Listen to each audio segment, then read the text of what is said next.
So I'm here with my best friends and we're talking about how it sucks that we can't go to the movies anymore, and I had this great idea that we could just duct tape my iPhone right to the windshield of my car.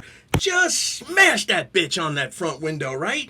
Then I load it up with my favorite movies, right? And I pretend that I'm at a drive-in movie theater. Just take off and ride that bitch till the tires fall off. What do you guys think of that? I freaking love it. Right? I freaking love this idea because my generation has never lived through this, like when it actually was going on. The only time I've ever seen a drive-in movie theater was in the movie Grease. Yeah, well, this idea is killer. I'm telling you, I could drive around with this thing on and binge watch The Bachelor. I had some trouble texting and swiping. I couldn't figure it out, but I'm not sure why.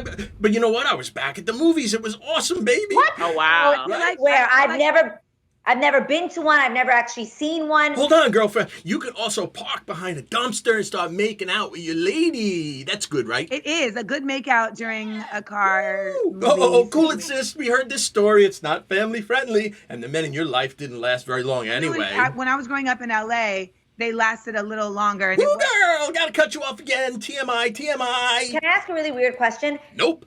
The only thing I haven't figured out is the sound. I can't hear shit inside the car when I'm driving this thing. Like, you know, there's probably a hookup, you know, like Wi-Fi or an app that you can use. Back in the day. Oh, there's no freaking app. No Wi-Fi. Wait, I can turn the subtitles on. I just gotta figure out the swiping thing. So do you think And even before that, they had like a physical speaker. No, speaker? No. I got it. Headphones. I'll wear headphones. I know it. I have a big pair of headphones. I'll put the headphones on, and then I got to just figure out how to plug them in. It's not going to be easy, but I know the headphones will work. I could do the headphones. That'll be great. fun. Wait. Do y'all remember when your parents had to put the antenna up on the car? You were like, it was a little static, and I remember my dad getting out. Well, my dad used to beat my butt with an antenna. One time he broke it off in my ass. He tore the thing off a Pontiac station wagon. He started whipping me like it was Zorro or something. He put a big Z on my back.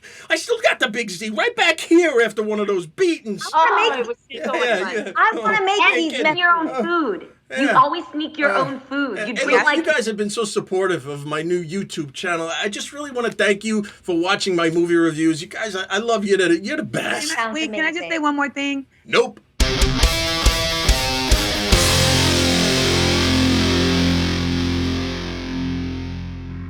So if you're anything like me, you really miss going to the movies. It's not just seeing the films on the big screen, it's the smell of the popcorn. Also, the uninterrupted, technically superior presentations from a large screen to the bombastic 30-channel sound blasting you in the ass in a soda-stained, gummy bear damaged, broken theater seat.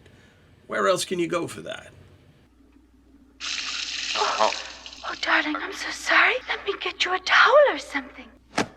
So as we wind down or up, depending on what news channel you watch, it seems as though Hollywood is planning to roll out some tests in the next few months, and if all goes well, on July 17th, mark it on your calendar, will be the first big summer release. Tenet. It'll open the right doors, some of the wrong ones too. The odd thing is I'm sure most of you never even heard of this movie. Most film geeks like me know all the reasons to be excited for this film. For me, the main element is the director, Christopher Nolan.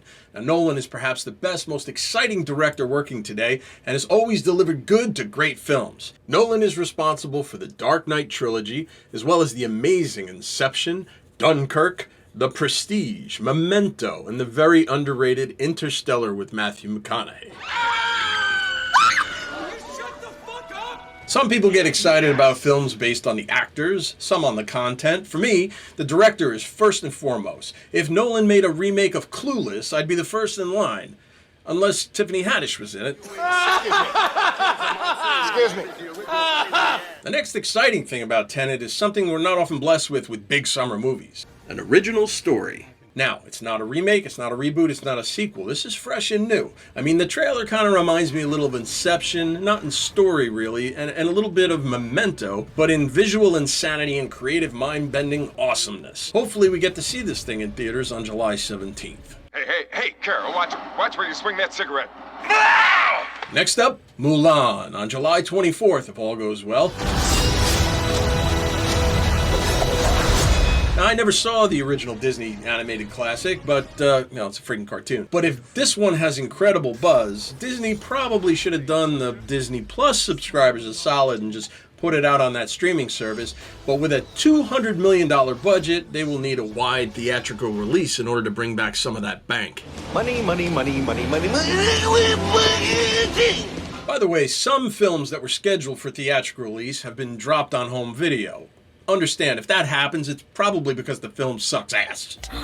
That is not fair for the rest of us who have to pay for Netflix. The Scooby-Doo movie Scoob is an example of a film that probably did better on home video, as parents are desperate to entertain their kids at home, while they probably wouldn't have dragged their kids out to the theater to see that hunk of shit. We've got a mystery to solve.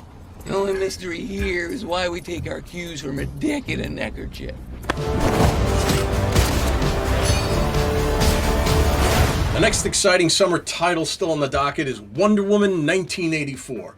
I really liked the first Wonder Woman, although it kind of fell apart in the fourth quarter. My most exciting years of my youth were in the 80s, and I absolutely love films from that time period. Mallrat? Oh no, that was mature. Like Stranger Things on Netflix is excellent, but the 80s time period makes it a little extra special in my eyes. So the fact that this next adventure takes place in 1984 makes it exciting to me. And again, big budget means that hopefully they keep it on the schedule to land in theaters on August 14th, when I will be there day one. We missed the previews. Still need it.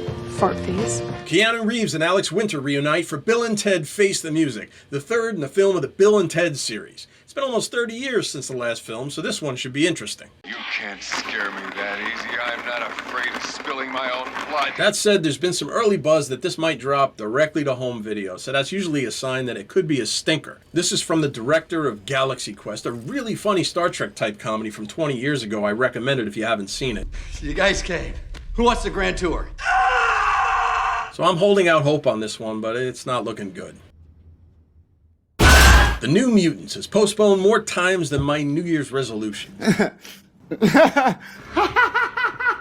They finished shooting this film in 2017, and originally was supposed to release in 2018, but it missed a total of 4 release dates. Many felt that because the film is so cursed, they should just drop it on home video and be done with it. But all signs point to this film being a bomb, even if it drops in the theater with nothing else playing, but who knows, it might do okay.